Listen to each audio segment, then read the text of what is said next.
Hey everybody, so today we're going to talk about filling in. But before we do that, let's make sure we warm up. It's really important that you have a set of exercises to play every single day to build skills, even if it's just a little bit. So let's pause the video and warm up. So today we're talking about the concept of filling in. Most music that percussionists play isn't based on single-handed exercises like 8 on a hand. You don't play with one hand, and if you did, it would be really silly. We tend to play in alternating fashion, right, left, or left, right, or some combination of that. Sometimes there are other stickings, but that's kind of our bread and butter. So we need to understand how to play hand-to-hand in a fluid way. Most percussionists, beginning percussionists especially, tend to play filled-in stuff as downstrokes. Let's take a look at what that looks like when it's turned into downstrokes instead of full strokes.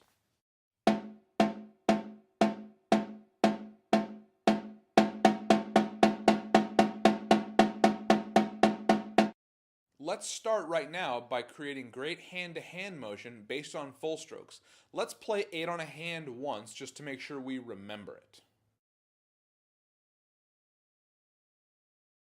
Now, let's do this.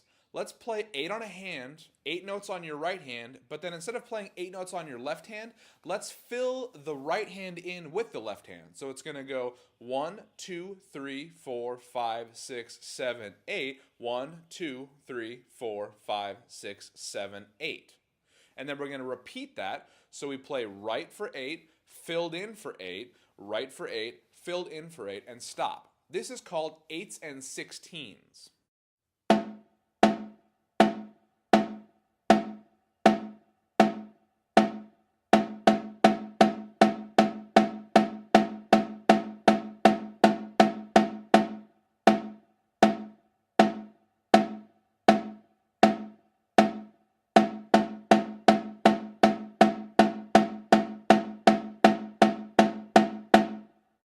So it's really important that you keep two things in mind when you're playing this exercise.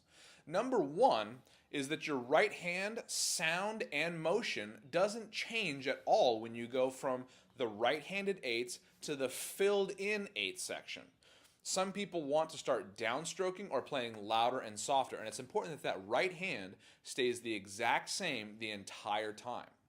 The second point is we want to make sure that the left hand matches the sound quality and also the motion of the right hand. So we don't want the left hand to play softer or louder, and we don't want the left hand to become tense and downstroke or whip up, like play a crazy upstroke. We want it to just be nice and relaxed, fluid motion that sounds exactly the same as the right hand.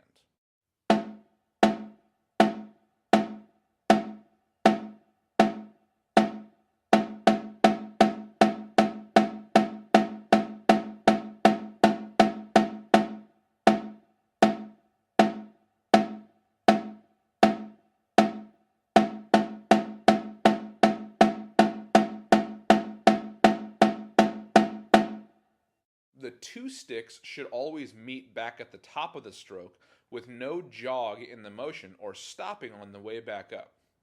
As you can see, my hands always meet back up at the top in the most efficient and relaxed way possible, and I always make nice dark and full sounds from the instrument or practice pad. So let's play this exercise together.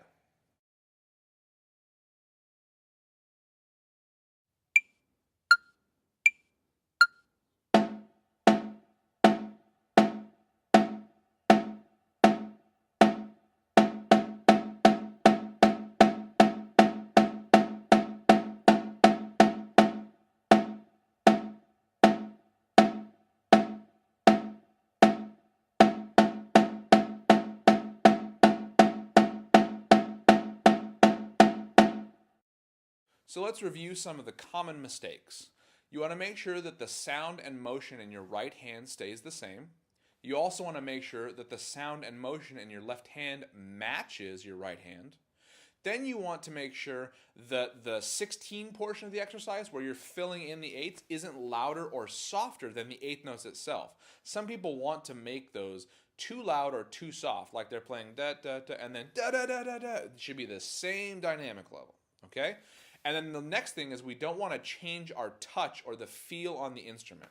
So make sure we're just still bouncing the stick, staying nice and relaxed, getting a good dark sound, and not becoming overbearing with our touch or playing too light off the drum.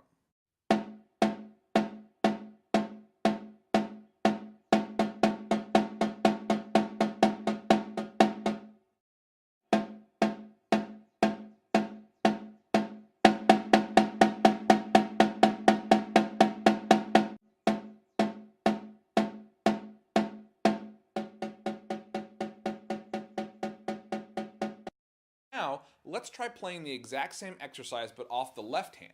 So what we're going to do is we're going to play 8 strokes on the left and then fill that in with the right hand. It's the same exact principle of the exercise. We're just switching all of the L's and R's.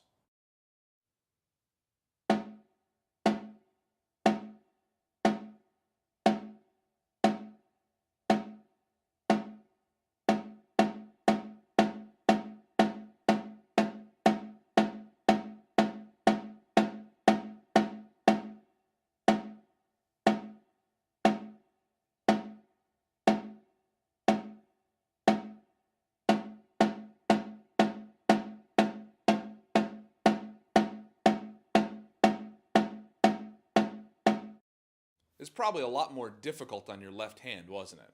That's because most people's left hands are weaker than their right hands. And it's really important for percussionists, as well as all musicians, but especially percussionists, that we have an equal strength and coordination with our weak hand as opposed to our strong hand. So these two need to be the same.